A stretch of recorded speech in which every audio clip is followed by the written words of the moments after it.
नमस्कार। सार्थक एकेडमी की आज की क्लास में आपका स्वागत है। आज मैं एक ऐसे विषय वस्तु को टच कर रहा हूँ, छू रहा हूँ, जो वास्तव में गहन अध्ययन मांगता है और उसकी एक समझ, उसका एक दायरा आपका बड़ा करता है, और वो है विश्व इतिहास, आधुनिक विश्व का इतिहास।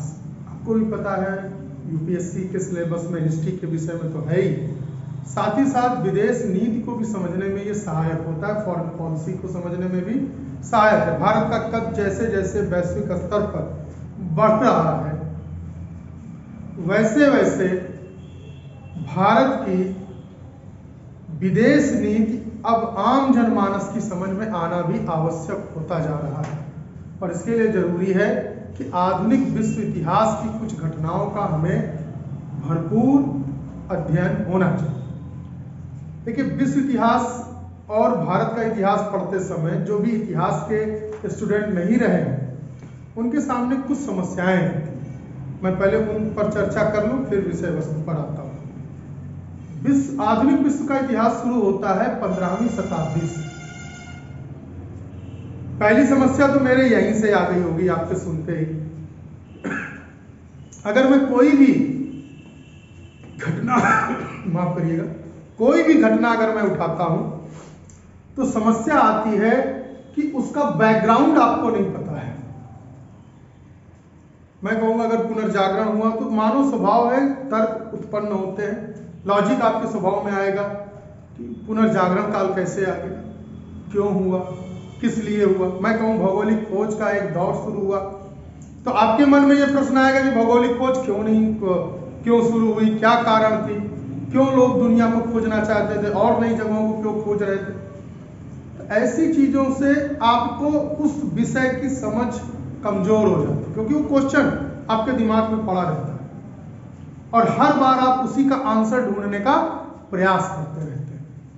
इसलिए बहुत जरूरी है कि एक बैकग्राउंड आपके दिमाग में होनी चाहिए। मैं बहुत डिटेल में तो बैकग्राउंड में नहीं जाऊंगा, लेकिन एक वीडियो के माध्यम से मैं आपको विश्व इतिहास की बैकग्राउंड में लेकर चलूंगा, जिससे आप समझ पाए कि ये घटनाएं आई क्यों, इनका कारण क्या है। देखिए, इतिहास में कोई भी घटना अकारण नहीं होती। मेरा मानना है, और कई इतिहासकार भी इस चीज को मानते हैं, कि इतिहास की गति कार्य कारण संबंध पर चलती है। आप आज जो कार्य कर रहे हैं वो कल के लिए कारण बन रहा है नई घटना के लिए। अशोक के कार्य आगे के लिए नींव डाल रहे हैं, समुद्रगुप्त के कार्य उसके वंशजों के लिए एक नई नींव का काम कर रहे हैं। अब वो नींव अगर मजबूत है तो राजवंश टिकेंगे, अगर वो नींव कमजोर है तो राजवंश खत्म हो जाएंगे। औरंगजेब शक्तिशाली राजा था मुगल राजवंश का, कोई दो राय नहीं है, लेकिन उसके कार्यों ने मुगल वंश के लिए कमजोर नींव तैयार की। चंद्रगुप्त मौर्य ने जो कार्य किया उससे एक मजबूत नींव तैयार की, और अशोक जैसा एक महान साम्राज्य निर्माता पैदा हो सका। तो जरूरी है कि कार्य कारण संबंध को समझना। जब हम आधुनिक विश्व का इतिहास कहते हैं तो कुछ चीजें एक फ्रेम में आनी चाहिए कि आधुनिक विश्व का इतिहास वास्तव में आधुनिक यूरोप का इतिहास है, क्योंकि यूरोप से ही जुड़ी हुई घटनाओं का हम अध्ययन करते हैं और यूरोप को प्रभावित करने वाली घटनाओं का हम जिक्र करते हैं। छोटा सा उदाहरण लेता चलूं, आपको भी पता है क्रूसेड हुआ। क्रूसेड से हम क्यों पढ़ते हैं भाई? क्रूसेड अरब जगत में धार्मिक क्रांति हुई, पैगंबर साहब का आगमन हुआ, उनके कारण एक स्थिति पैदा हुई, खलीफाओं का साम्राज्य आया। अभी मैं चर्चा करूंगा उस पर। फिर इधर यूरोप से क्रिश्चियनिटी का एक माहौल बना, दोनों के बीच एक संघर्ष की स्थिति आई। दोनों के संघर्ष से कई आयाम निकले, इसलिए हम उसको पढ़ते हैं। क्लियर? हम उन चीजों का अध्ययन नहीं करते जिसका बहुत ज्यादा इफेक्ट आज यानी वर्तमान को नहीं करता, क्योंकि इतिहास की परिभाषा ही कहती है माफ करिएगा, थोड़ी सी तबीयत खराब है। तो क्या कहता है इतिहास? इतिहास कहता है कि जो बीत गया और जो चल रहा है उनमें हम सिर्फ दो ही चीजों को ढूंढते हैं, कॉन्टिन्यूटी अर्थात निरंतरता, क्या है जो आज तक चल रहा है, और क्या है जिसके बदलाव से हम यहां तक पहुंचे। अगर इसके अलावा कुछ भी है तो वो इतिहास का अंग नहीं बन पाता, वो खत्म होता चला जाता है। कोई राजा अगर इस ढांचे में, इस खांचे में नहीं आता तो राजा भी अप्रासंगिक हो जाता है। क्लियर? अगर मैं आपसे कहूं तो मौर्य काल में किसी दो राजाओं के नाम बताइए तो आप बिंदुसार का नाम नहीं लेंगे, आप चंद्रगुप्त मौर्य और अशोक का लेंगे, क्योंकि चंद्रगुप्त ने वो परिवर्तन दिया और अशोक ने वो निरंतरता दी जो आज तक देखने को मिलती है। क्लियर? तो इसलिए इतिहास कैसे चलता है? कार्य कारण पे चलता है। और मैं आपको सीधे पढ़ाता नहीं, आज आप पुनर्जागरण पढ़ेंगे, रेनेसा आप हेडिंग डालिए, तो पिछला जो बैकग्राउंड है वो आपके दिमाग में एक प्रश्न उठाता रहता कि कैसे पढ़े। देखिए 15वीं शताब्दी में आधुनिक विश्व का जन्म हुआ, शुरुआत हुई, बौद्धिक युग आया, रेनेसा का कालखंड चला। लेकिन समस्या कहाँ पैदा होती है? देखिए दो चीजें मैंने पहले तो आपको बता दिया कि बैकग्राउंड ना होने के कारण हमें प्रॉब्लम होती है, पिछली चीज नहीं जानते रहते इसलिए हमको पढ़ने में दिक्कत होती है। दूसरा, हम सिलेक्टिव स्टडी करते हैं, हम सिलेबस निकालते हैं किसी आयोग से, जो भी आयोग, मान लीजिए यूपीएससी से निकाला कि भाई हिस्ट्री में क्या क्या है, हमने निकाल लिया और फिर उन्हीं चीजों को उठा के पढ़ा और रट डाला। देखिए सिलेक्टिव स्टडी ठीक होती है, सफलता लेनी है तो करनी पड़ती है। बहुत सी चीजों की हम कंटिन्यूटी नहीं ढूंढते, साइंस टेक में तो कतई नहीं ढूंढते, हमको सिलेबस पता है, हमने उसको पढ़ा, आगे बढ़ के बहुत ज्यादा रिसर्च करने के लिए हम अंदर नहीं जाते। लेकिन दिक्कत कहाँ आती है? अब जैसे आप यूरोप पढ़ रहे हैं तो आपके दिमाग में यूरोप है, ब्रिटेन का इतिहास, फ्रांस का, अमेरिका का एकीकरण, अमेरिका की स्वतंत्रता, जर्मनी और इटली का एकीकरण आप पढ़ रहे हैं, चल रहा है। लेकिन जैसे अरब जगत आ जाता है फिर आपको लगता है गजब की कहानी प्रभु, अब यहाँ से कैसे उठाएं कमाल पाशा एंड कंपनी को, कहाँ से ये आ गए? खलीफा तो अरब में थे, अब उनकी स्थिति तुर्की कैसे पहुंची? ये जो गैप होता है ना, इसको भरना बड़ा सिलेक्टिव स्टडी में बड़ा खतरनाक होता है, ये भरता नहीं, और जब तक भरेगा नहीं आपकी पकड़ उस विषय पे मजबूत नहीं है। तो इसलिए एक बार तो आपको ये जानना होगा कि कैसे ये स्थितियां पैदा हों। ठीक, तो मैं उम्मीद करता हूं कि आप इसी नजरिए से इसको देखेंगे और आगे बढ़ने की कोशिश करते रहेंगे। मेरी जो थोड़ी बहुत दिक्कत है उसे आज इग्नोर करिएगा, पढ़ते रहिए, धीरे धीरे स्वस्थ हो जाऊंगा। देखिए मैं आपको लेके चलता हूं उस दौर में, प्राचीन विश्व के दौर में। भारत को आप एकदम किनारे रखिए, भारत के साथ साथ ईरान में भी आर्य लोगों की एक सभ्यता जन्मी, और आपको भी पता है इस सभ्यता में साइरस, डेरियस जैसे लोग हैं। साइरस और डेरियस जैसे जो प्रतापी राजा थे, इन्होंने यूरोप की तरफ अपने विस्तार को आगे बढ़ाया। अच्छा, यूरोप का इतिहास जो चलता है वो कुछ रोचक घटनाओं पे चलता है, वो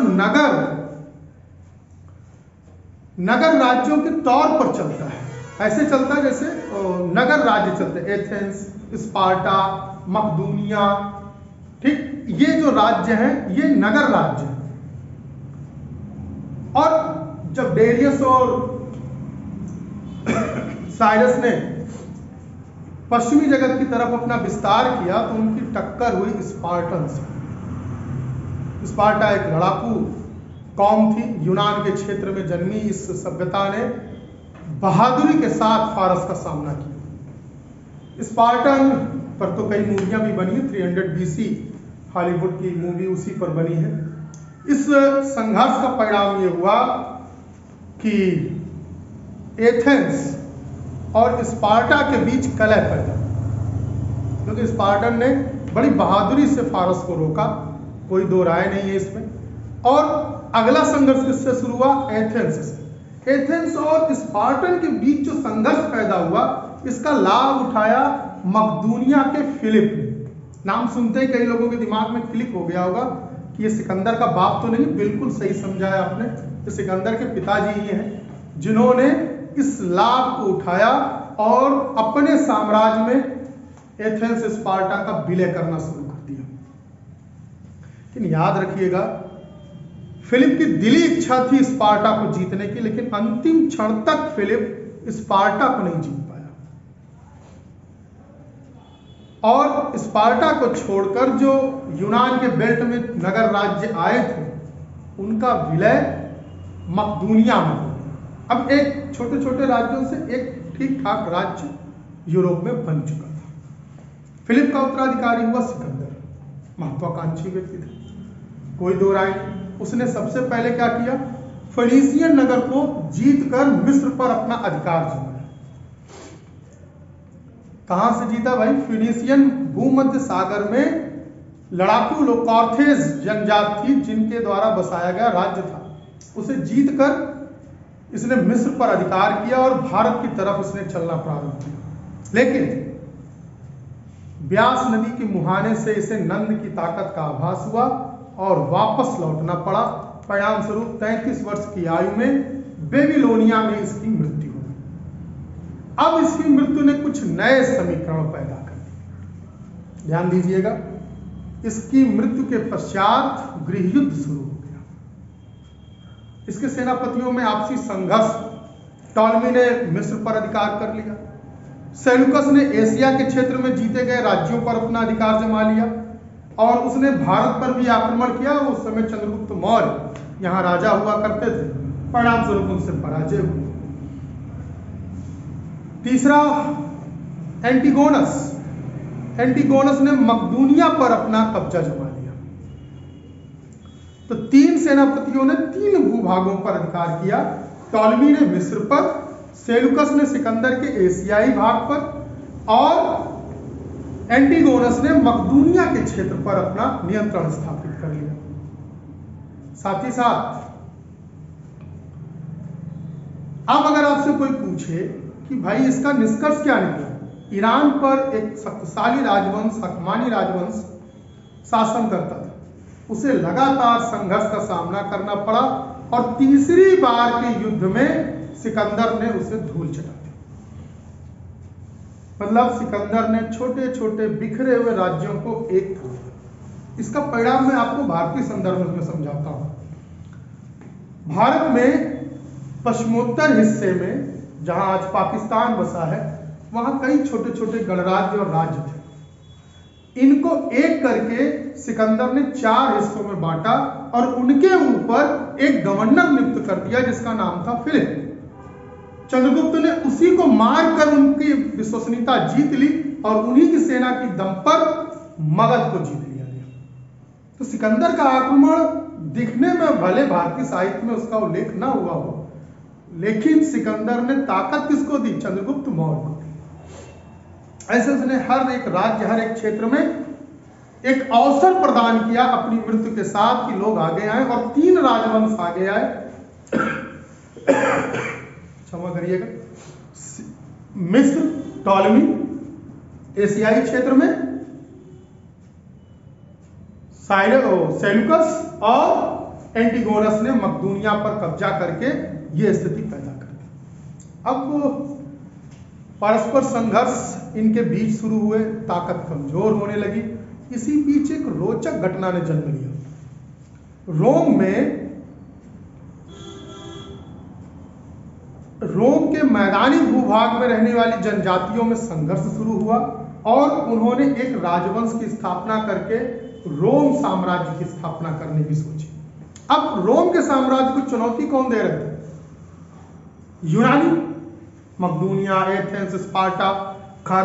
अब तो मकदूनिया ही सबसे बड़ा बचा था, तो संघर्ष किससे था? मकदूनिया से। परिणाम स्वरूप यूनानी जो बौद्धिक कुशलता को ज्यादा प्रश्रय देते थे, तो रोमन व्यवहारिक स्थिति को बड़ी अच्छी तरह पकड़ते थे। ये चीज याद रखिएगा, रोमन व्यवहारिक ज्यादा थे और यूनानी बौद्धिक ज्यादा थे। परिणाम स्वरूप रोमन ने यूनानियों को चुनौती देनी शुरू की और रोमन यूनान की तुलना में संगठित ज्यादा थे। क्लियर? अब मन में प्रश्न आता है कि रोम की ताकत बढ़ी कैसे, ये भी जरा समझते चले। रोम के ऊपरी हिस्से में, उत्तरी हिस्से में आल्पस पर्वत है और नीचे 3 तरफ से उसको समुद्र घेरता है, भूमध्य सागर है। इस प्राकृतिक अवस्था के कारण रोम का संबंध यूनान में हो रही हलचलों से अलग हो जाता है और उसे आगे बढ़ने का अवसर मिल जाता है। लोगों की रुचि भी जो यूनान पर अपना भू राजस्व स्थापित कर रहे थे, उनका इंटरेस्ट भी कहां नहीं पड़ता, इटली की तरफ नहीं आता। उनको भी लगता है यहाँ क्या होगा, क्योंकि बीच में समुद्र, ऊपर से पहाड़, तो कनेक्शन उनका यूरोप जगत से, यूनान से कट गया था। लेकिन जब रोमन की ताकत बढ़ी तो जाहिर सी बात है शक्ति बढ़ेगी तो प्रदर्शन भी बढ़ेगा। अब प्रदर्शन के लिए उनको किससे लड़ना था? मकदूनिया से। और यूनान जहां आपस में लड़ रहे थे, गृह युद्ध कर रहे थे, संघर्ष कर रहे थे, वहीं रोमन एकजुट होकर विश्व को जीतना चाहते थे। दोनों की एकदम स्ट्रक्चर ही अलग था, ढांचा ही अलग था, सोच अलग था। इसका परिणाम क्या हुआ? इंडो यूरोपियन लोग अर्थात इटालिक्स के नाम से इनको इतिहास में जानते हैं, जिन्होंने रोमन सभ्यता को जन्म दिया, वो कौन थे? इटालिक्स। इनकी भाषा के कारण इनको लैटिन भी कहते थे। इन्होंने रोम साम्राज्य की स्थापना की और ये अल्पाइन दर्रे से यूरोप में इंटर हुए थे करीब 1800 ईसा पूर्व में। कब इंटर हुए थे? 1800 ईसा पूर्व में ये इटली में आए थे और उन्होंने रोम के मैदान को समझा और अपनी उस स्थिति का लाभ उठाते हुए इन्होंने रोमन एम्पायर की स्थापना कर दी। ये इटालिक्स लैटिन के तौर पर थे, इन्होंने ये स्थापना की। अब रोम के इतिहास को थोड़ा सा समझते चले, बहुत शॉर्टकट में मैं आगे भाग रहा हूं। देखिए, रोमन सभ्यता का जो इतिहास था वो 3 श्रेणियों में था। भारत से इसका कंपेयर करते चलिएगा, 6वीं शताब्दी ईसा पूर्व में जो भारत था उससे इसकी तुलना जरूर करिएगा। पहले यहां राजतंत्र आया, फिर गणतंत्र आया और फिर से राजतंत्र आया। ये प्रयोग आपको ही बता देते हैं कि किस तरह से सभ्यता अपने आप को विकसित करना चाहती थी। राजतंत्र का अंत 509 ईसा पूर्व में और गणतंत्र की स्थापना हो गई। ये गणतंत्र वास्तव में क्या था? अभिजात वर्ग था। कि कौन सा था? अभिजात वर्ग था, कुलीन वर्ग था।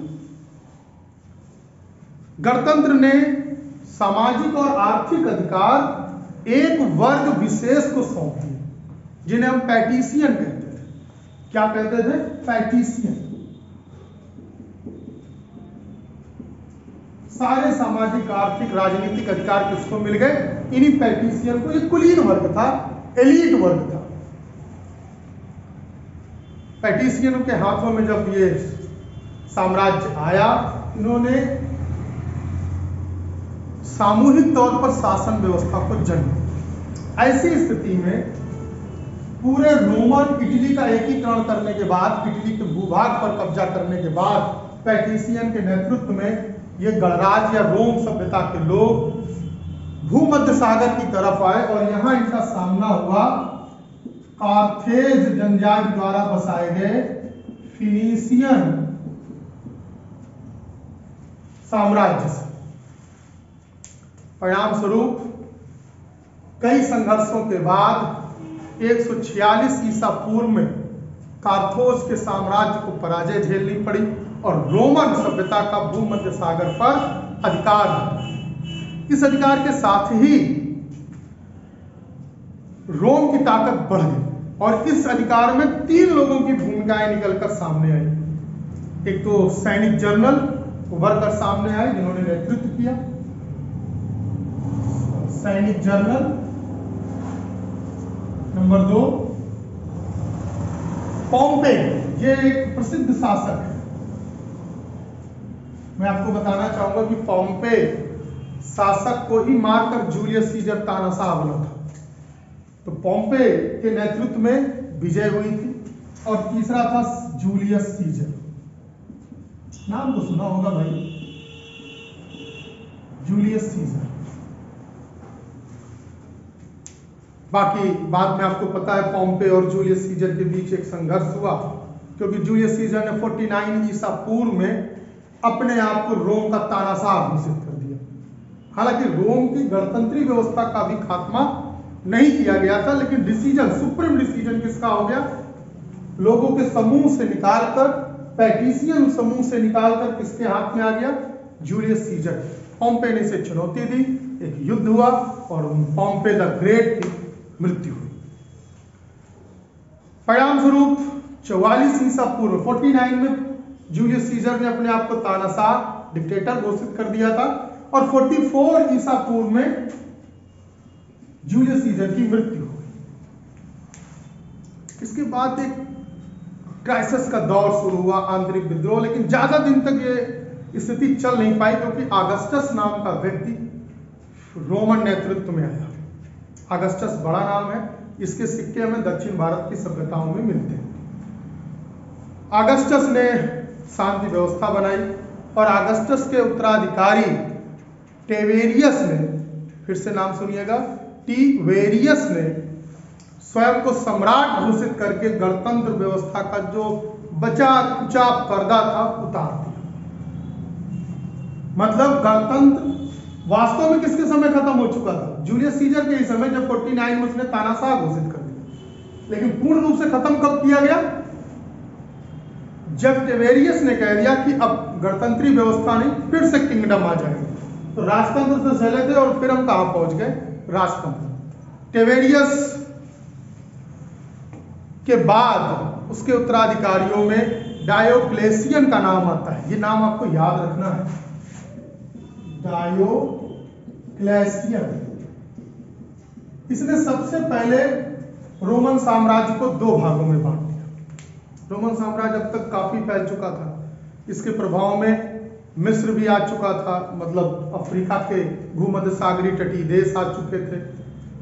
मकदूनिया वगैरह को जीतने के कारण पूर्वी यूरोप आ चुका था, एशिया माइनर के भी क्षेत्र आ चुके थे। तो अब ऐसी स्थिति में इतने बड़े साम्राज्य को चलाना जो तीन तीन महाद्वीपों में फैला हो, यूरोप, अफ्रीका और एशिया, प्रशासनिक तौर पर कठिन हो रहा था।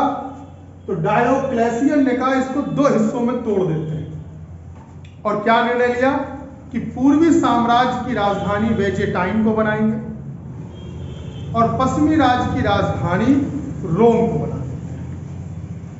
मतलब रोम के दो हिस्से हुए, पूर्वी रोमन साम्राज्य, पश्चिमी रोमन साम्राज्य।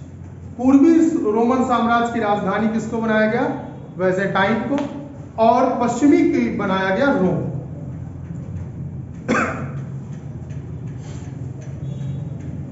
लेकिन डायोक्लेसियन का उत्तराधिकारी कॉन्स्टेंटाइन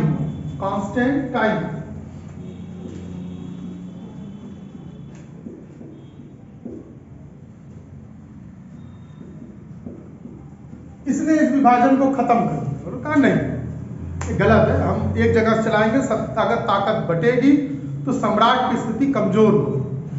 क्लियर? कल को पूर्वी वाला क्या करेगा? रोम से अपने आप को अलग करके एक नया साम्राज्य बना लेगा।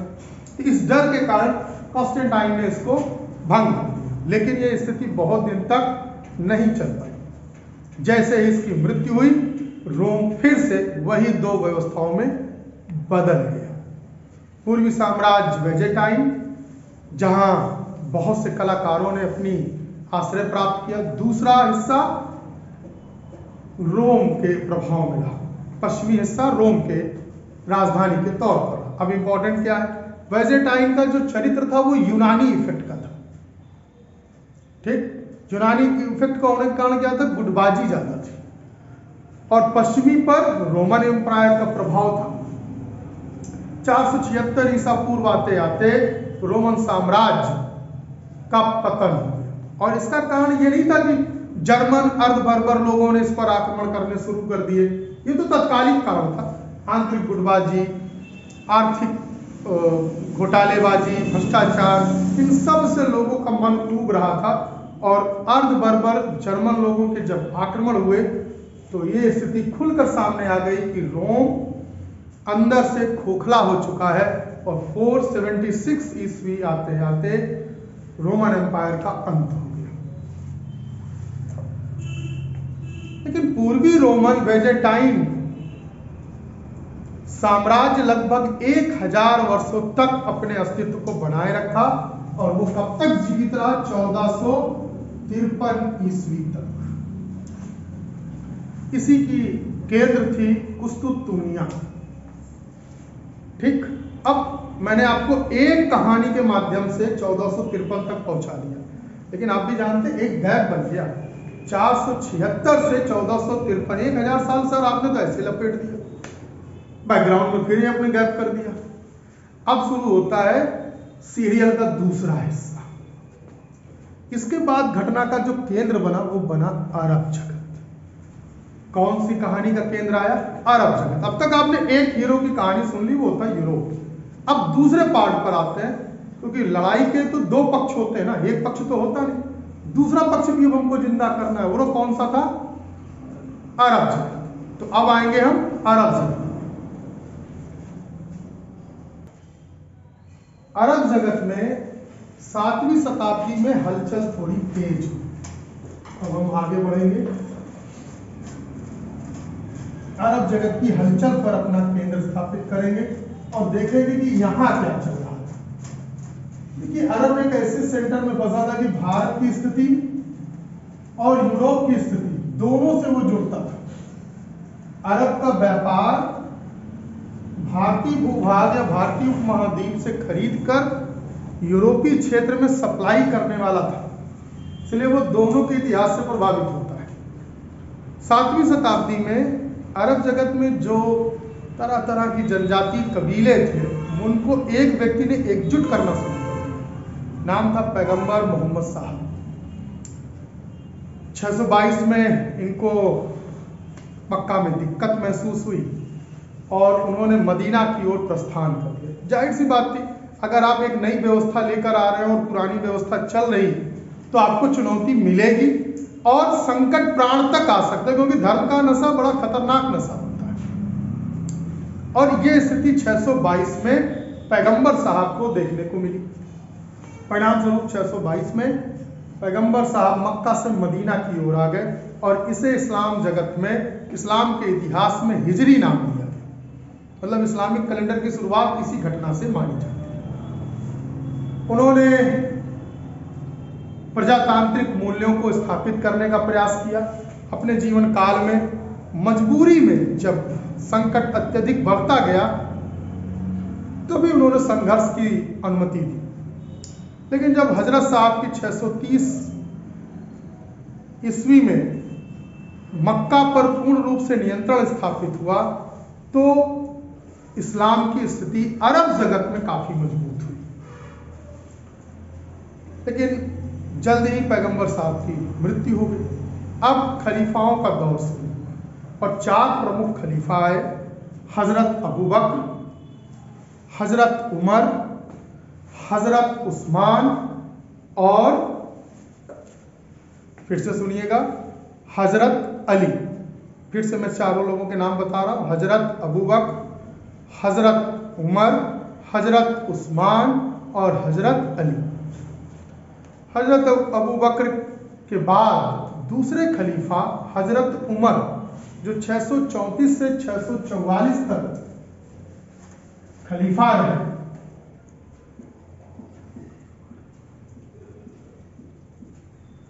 से 644 तक ये खलीफा रहे, करीब 10 साल का पीरियड है। इनके अंतर्गत इस्लामी साम्राज्य बड़ी तेजी से फैला। इन्हीं के शासनकाल में इस्लाम का विस्तार होना शुरू किया। मुस्लिम शक्ति के अंतर्गत दमिश्क, सीरिया, फिलिस्तीन का भूभाग, जहां आज इजराइल और फिलिस्तीन का झगड़ा चल रहा है, फिनीशियन क्षेत्र, ये सब अधिकार में आ गए। तो उमर ने साम्राज्यवाद की एक स्थापना की।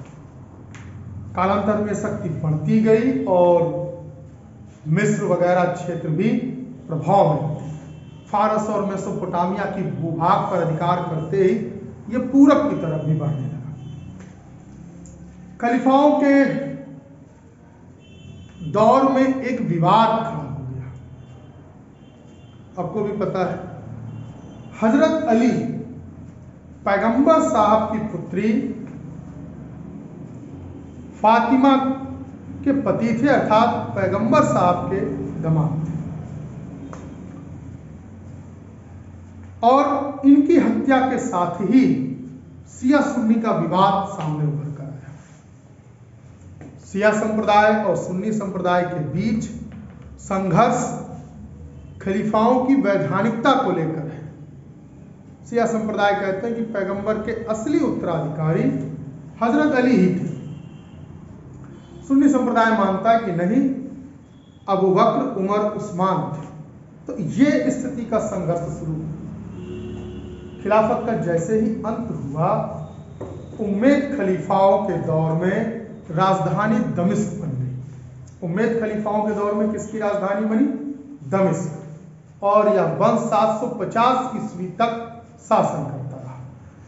मैंने उम्मैद खलीफाओं का जिक्र इसलिए किया है कि अगर आप ध्यान से सोचिए 750 ईस्वी, तो 750 ईस्वी में के बीच में ही एक कालखंड आता है जब अरब आक्रमण सिंध पर हुआ था 710 ईस्वी के आसपास। क्लियर? इसका मतलब है उस समय अरब जगत में उम्मैद खलीफा थे जो पूरब पश्चिम दोनों तरफ अपना विस्तार करना चाहते थे। अब्बासी खलीफाओं के समय बगदाद राजधानी बनी। उस समय हमारे यहाँ संघर्ष बढ़ चुका था और धीरे धीरे तुर्की सत्ता की स्थापना की नींव पड़ रही थी। लेकिन अब्बासी खलीफाओं के जाने के बाद बगदाद में अब्बासी खलीफा, इसको नोट करते चलेंगे, बगदाद में अब्बासी खलीफा है और इसी के साथ कैरो में फातिमी वंश का स्थापना हुआ। कैरो में कौन है? फातिमी वंश। और साथ ही साथ तीसरा, कार्डोवा में उमैया वंश का शासन आया। अरब जगत की मैं बात कर रहा हूं। कार्डोवा में उमैया वंश का शासन है। अब अरब में ही तीन राजवंशों के बीच एक द्वंद्व की स्थिति देखने को मिली। 11वीं शताब्दी में तुर्क सत्ता ने बगदाद के अब्बासी खलीफाओं का उखाड़ फेंका, नष्ट कर दिया और एशिया माइनर की तरफ तुर्क बड़ी तेजी से बढ़े। अब मैंने आपको अरब जगत की जो दूसरी पार्टी थी उसको भी आपको दिखा दिया कि कैसे तुर्की सत्ता यहां पर आई और किनको नष्ट किया और ये कहां से आए थे, वो भी स्थिति आपको क्लियर है। इस्लाम अब धार्मिक आंदोलन से साम्राज्यवाद की ओर बढ़ चुका था। नए नए क्षेत्रों को जीतना, उन पर अधिकार करना और वहां पर धर्म परिवर्तन कराना, ये एक प्रक्रिया सी बन गई थी। इस्लाम की बढ़ती हुई ताकत और एशिया माइनर के क्षेत्र में उनका दखल किसको चुनौती दे रहा था? यूरोप की शक्तियों को चुनौती दे रहा था।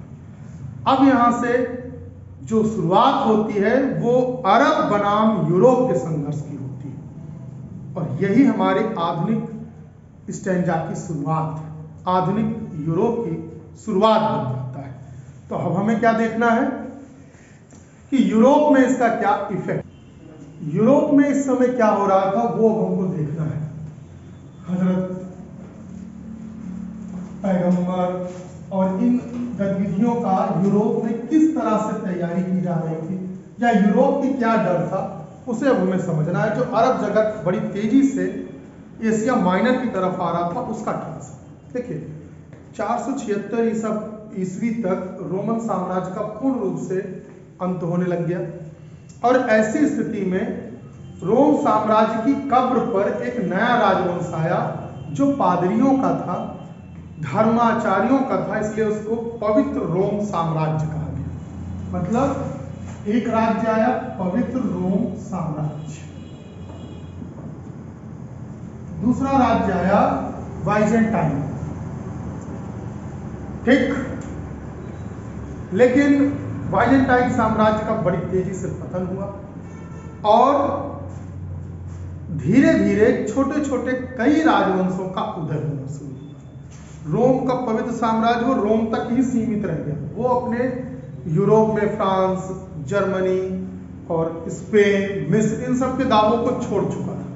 वो रोम तक आकर सिमट गया, एक नगरीय राज्य कह सकते हैं, वो आकर और छोटे राजवंशों ने धीरे धीरे इनको हर जगह पराजित करके अपनी सत्ता स्थापित की। जैसे विसिगोथ ने स्पेन छीन लिया। मैं लिखता चलूंगा, विसिगोथ ने स्पेन पर अधिकार कर लिया। साथ ही साथ ऑस्ट्रोग्रोथ क्षमा करिएगा, ऑस्ट्रोग्रोथ ने इटली पर,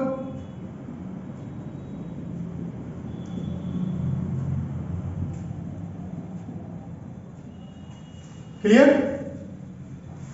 बर्नडल ने उत्तरी अफ्रीकी क्षेत्र पर, बर्नडल उत्तरी अफ्रीकी क्षेत्र पर,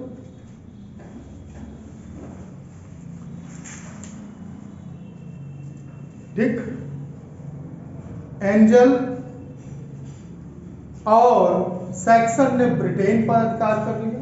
एंजल और सैक्सन, ये जरूर याद रखिएगा जब हम इटली की क्रांति को पढ़ेंगे, और सॉरी इंग्लैंड की गौरवपूर्ण क्रांति को पढ़ेंगे, तो एक बार मैं फिर से बैकग्राउंड पे आके चर्चा करूंगा। एंजल और सैक्सन किस पर आ गए? ब्रिटेन पर इन्होंने अधिकार कर लिया, ठीक। इसमें सबसे इंपॉर्टेंट था फ्रैंको का गाल पर अधिकार कर लेना, गाल के भूभाग पर अधिकार कर लेना। किसका? फ्रैंको का गाल के क्षेत्र पर अधिकार कर लेना, ये फ्रांस के भूभाग का हिस्सा है। यहां जब अधिकार हो गया, और एक चीज और मैं इंपॉर्टेंट आपको जोड़ता चलूं तो थोड़ा अच्छा होगा, इस भूभाग पर जो राजवंश स्थापित हुआ उसका नाम था मेरोविजियन। कौन सा राजवंश था? मेरोविजियन। इस राजवंश की स्थापना की थी, इस राजवंश की स्थापना की थी क्लोवियम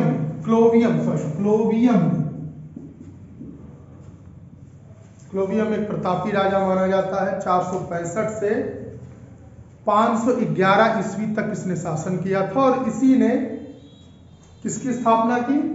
मेरोविजियन राजवंश की स्थापना की।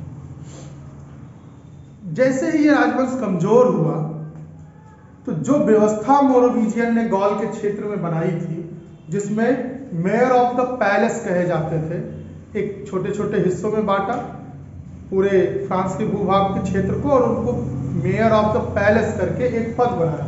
इसको आज के समय में मुख्यमंत्री समझिए, ठीक, चीफ मिनिस्टर की तरह था।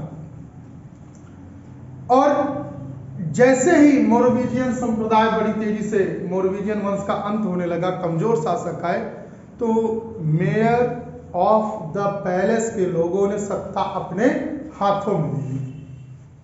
इसमें सबसे महत्वपूर्ण व्यक्ति हुआ चार्ल्स मार्टेल। कौन हुआ? Charles Martel. अगर आपको याद करने में दिक्कत हो तो ये याद रखिएगा कि ये व्यक्ति चार्ल्स मार्टेल किसका नेता है? मेयर ऑफ पैलेस लोगों का नेता है।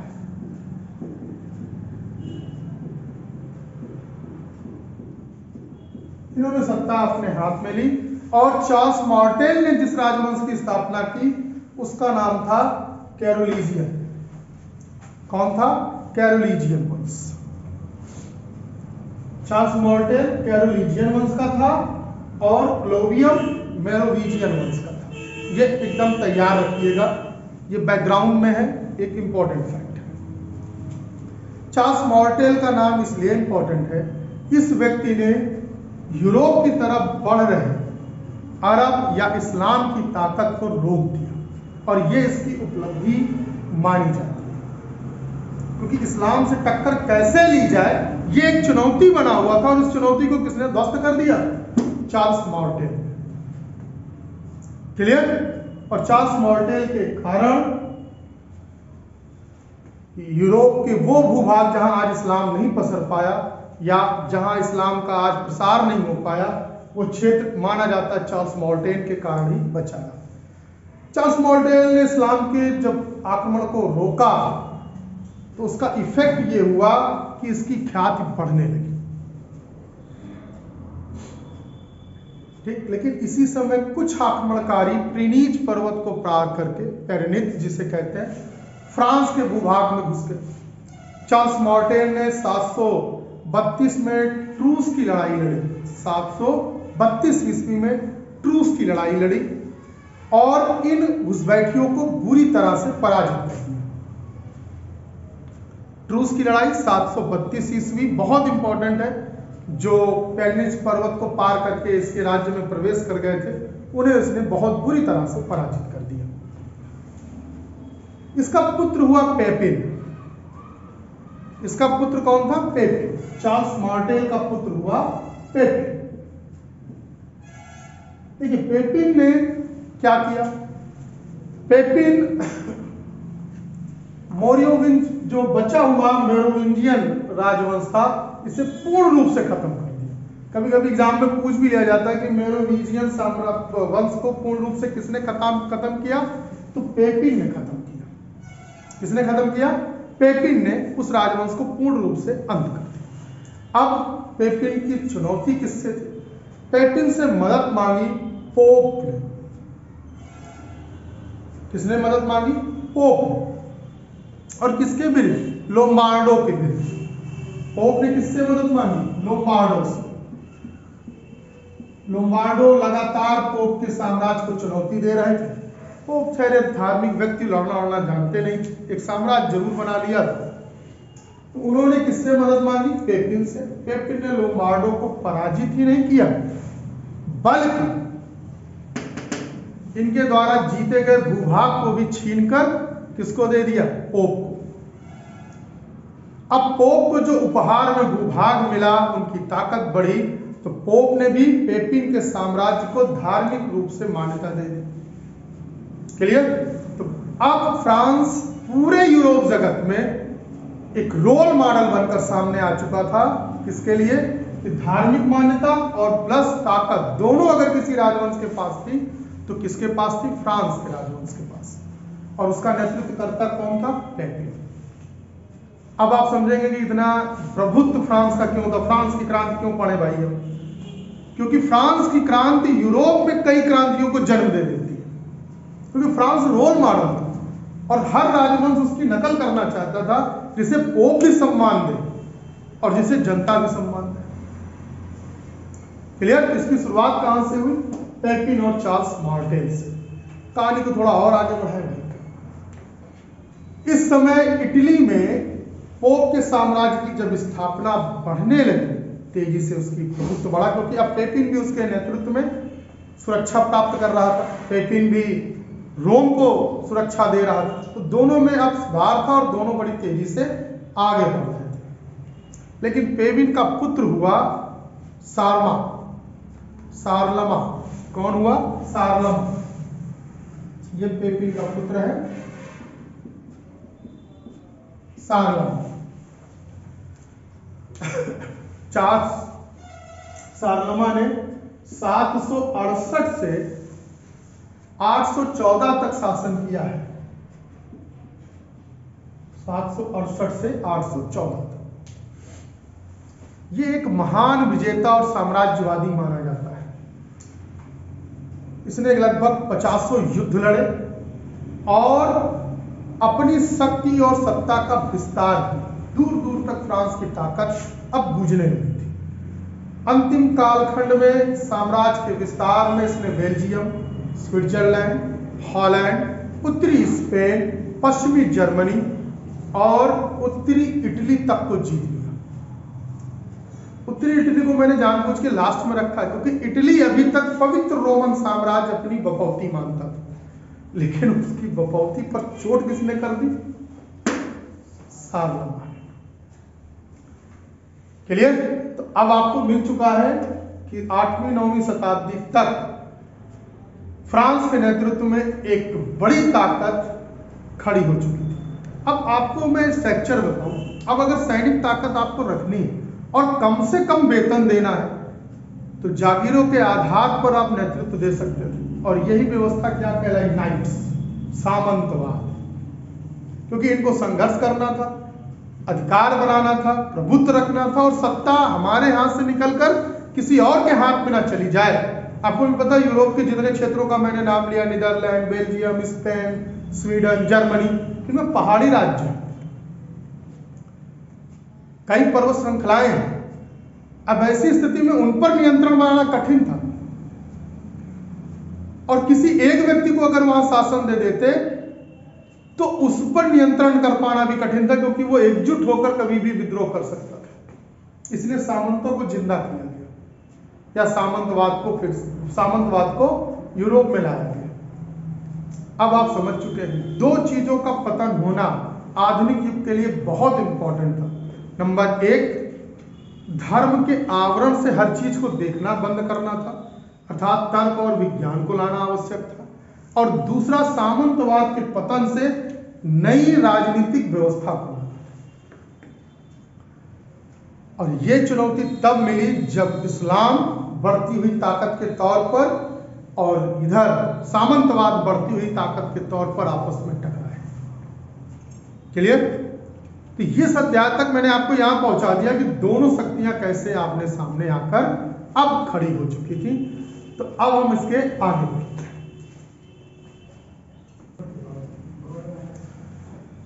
अब क्योंकि एशिया माइनर की तरफ अरब जगत की निगाहें थी, तेजी से आगे बढ़ रहे थे, तो उनकी चुनौती किससे हुई? यूरोप जगत की हलचल से। यूरोप जगत में और इनके बीच लड़े गए इस युद्ध को धर्म युद्ध का नाम दिया गया। क्या नाम दिया गया? धर्म युद्ध।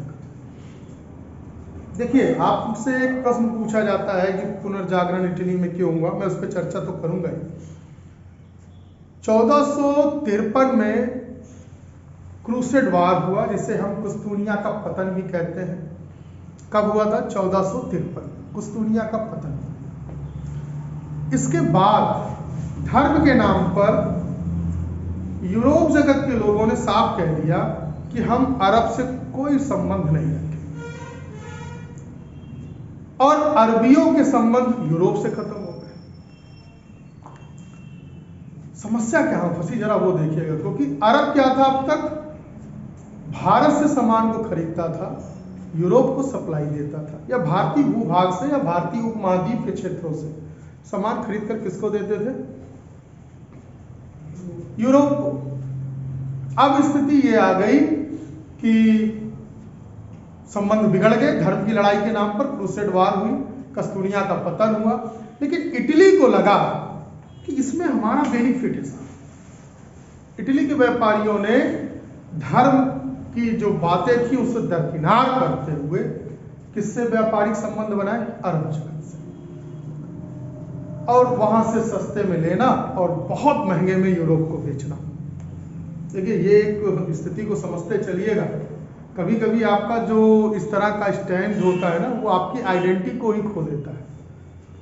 हमारी पहचान, हमारी संस्कृति, हमारी आचरण से है, ठीक? और आप उसे छोड़कर किसी भी नई चीज को अडॉप्ट करते हैं तो पहले आप अपने अस्तित्व का गला घोटते हैं, तब आगे बढ़ते हैं।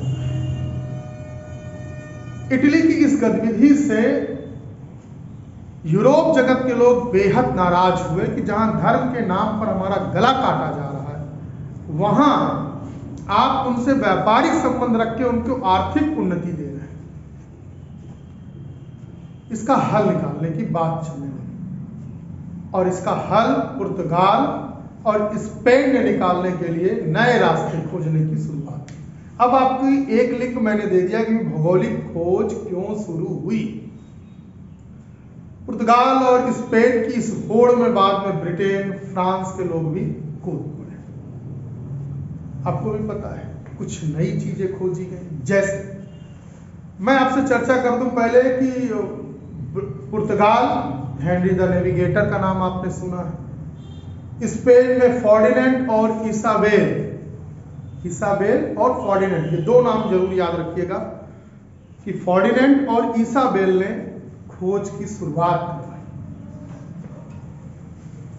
पुर्तगालियों में वो शासक था हेनरी, जिसका नाम ही पड़ गया द नेविगेटर, और स्पेन में फर्डिनेंड और इसाबेल ने इसकी शुरुआत की। नाविक तौर पर खोज शुरू हुई। बार्थोलोमियो वो पहला व्यक्ति था जो 1487 में केप ऑफ गुड होप पहुंचा। ये सभी लोग कहाँ ढूंढ रहे थे, क्यों भारत को ढूंढ रहे थे? अब तक भारत से अरब के कारण उनको सामान मिल जा रहा था, उनकी आवश्यकता पूरी हो रही थी। अब नहीं हो रही थी, इसलिए उनको रास्ता किसका ढूंढना था? भारत का। और इटली से उनको अपने आप को एकदम खत्म कर देना था, संबंध तोड़ देने थे, जिससे इटली की आर्थिक चोट होगी। तो उनको समझ में आएगा कि धर्म का अंत करने के कारण या धर्म की बातों को इग्नोर करने के कारण वास्तव में आप हमको नीचा ही दिखा रहे हैं। तो एक नए मार्ग की खोज में पहला मोड़ आया जब 1487 में केप ऑफ गुड होप को ढूंढ लिया गया। और किस व्यक्ति ने ढूंढा? जिसका नाम था बार्थोलोमियो। बार्थोलोमियो मैं लिख दे रहा हूं।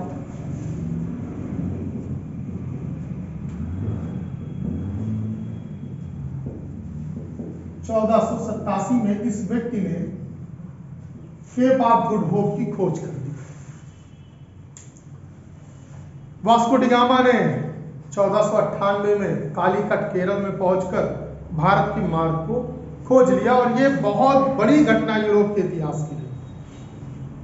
क्लियर? दो चीजें अब आपको मिल चुकी थी। केप ऑफ गुड होप रास्ते से होते हुए कहां जाना? भारत। इससे पहले भी एक प्रयास हो चुका था 1492 में। कोलंबस ने कोशिश की और वो अमेरिकी क्षेत्र में चला गया, उसने एक नई दुनिया खोज दी।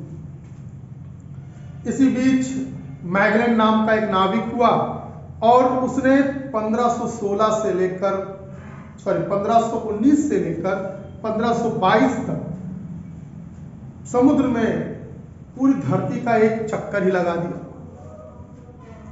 इसके बाद स्पेन और पुर्तगाल की इस मुहिम में ब्रिटेन और फ्रांस भी आ गया है और एक नई भूभाग से एक नई सोच का जन्म होना शुरू हुआ। देखिए मिला क्या? इस भौगोलिक खोज से सोचने का दायरा बढ़ा। क्लियर? बौद्धिक क्रांति हुई। भौगोलिक खोज ने सबसे पहले चोट की बौद्धिक क्रांति कर और उस बौद्धिक क्रांति की पृष्ठभूमि में पुनर्जागरण ने जन्म लिया कि हम सुपीरियर कैसे बने, हम कैसे इन पर प्रभुत्व स्थापित करें। तो चिंतन बढ़ा, लॉजिक पैदा हुआ। और चुनौती किसको मिली? देखिए मध्यकाल के अंधविश्वास पर आधारित, बिना वजह के तर्कों पर आधारित परंपराओं को, रूढ़ियों को चुनौती दी मानवतावाद, विज्ञान और तर्क। और इस तराजू पर जो चीजें अब खरी उतरने लगी उन्हीं को अब स्वीकार किया जाने लगा, शेष चीजों को नकारना शुरू हुआ। यही है भौगोलिक खोज की सबसे बड़ी देन। भौगोलिक खोज के कारण ही पुनर्जागरण हुआ, औद्योगिकीकरण हुआ, उपनिवेशवाद की शुरुआत हुई। क्लियर? और मानवतावाद यूरोप में आया क्योंकि धर्म को भी चुनौती देनी अब मिलने लग गई थी, इसलिए धार्मिक सुधार आंदोलन भी शुरू हुए। तो अब मैंने आज की इस पूरी क्लास में आपको वहां पहुंचा दिया है जहां से अब एक नए चैप्टर की शुरुआत हम कर सकते हैं। मुझे उम्मीद है कि आप इसको पूरा पढ़ेंगे, नोट्स बनाएंगे, क्योंकि ये बैकग्राउंड आपको जानना बहुत जरूरी है, वरना आधुनिक यूरोप का इतिहास हमेशा आपको पहेली सा ही लगेगा। मुझे उम्मीद है कि आप पढ़ेंगे और अगर अच्छा लगेगा तो लोगों से शेयर करेंगे और मुझसे जुड़ते रहेंगे। धन्यवाद।